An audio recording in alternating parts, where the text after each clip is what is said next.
These are your fast facts on the book of Jude.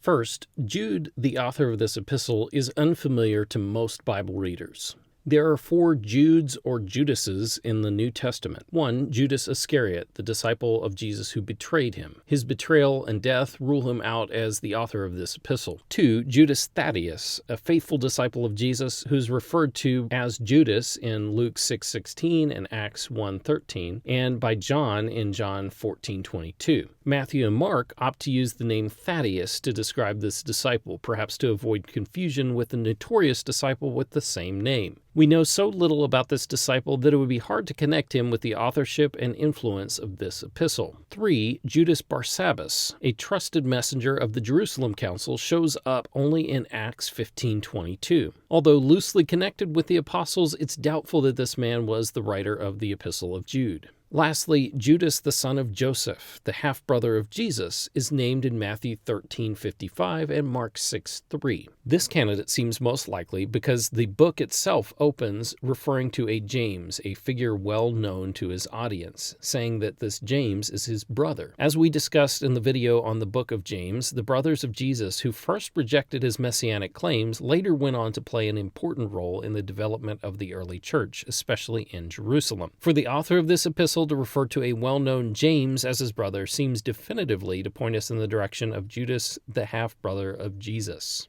Second, Jude shares many similarities with 2 Peter. As mentioned in our comments on 2 Peter, you'll probably notice that most commentaries address these two books together. There is a high degree of overlap in topics and concepts and even the order in which those items appear in the two books. What seems likely is that one or the other borrowed from the other.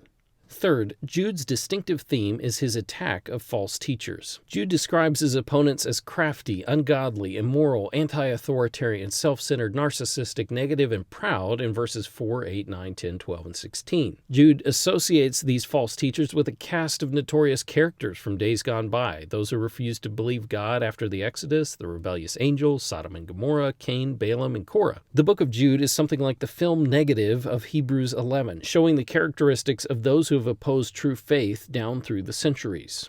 Fourth, what does it mean to contend for the faith? Jude 3 urges believers to contend for the faith. Some have used this verse as a defense of a sort of contentious spirit that permits Christians to verbally assault all who don't agree with them, even on secondary or tertiary matters. Although Jude models for us a strong rejection of those who are teaching counter to the faith once received, it's important to remember that strong contention for the faith against evident false teachers does not equal a spirit of contentiousness toward other Christians, or a heresy-hunting mentality that seeks to define faithful Christians as false teachers. In 1 Corinthians 11:16, Paul speaks against a contentious spirit. Also in 1 Timothy 3:3, Paul warns against potential elders who may have a quarrelsome posture toward others. Thus, the whole counsel of Scripture portrays mature Christians as those who have a posture of agreeableness and peace, but are willing to strongly defend the core doctrines of the Christian faith with tenacity and strength. Fifth, who are the angels who are kept in eternal chains?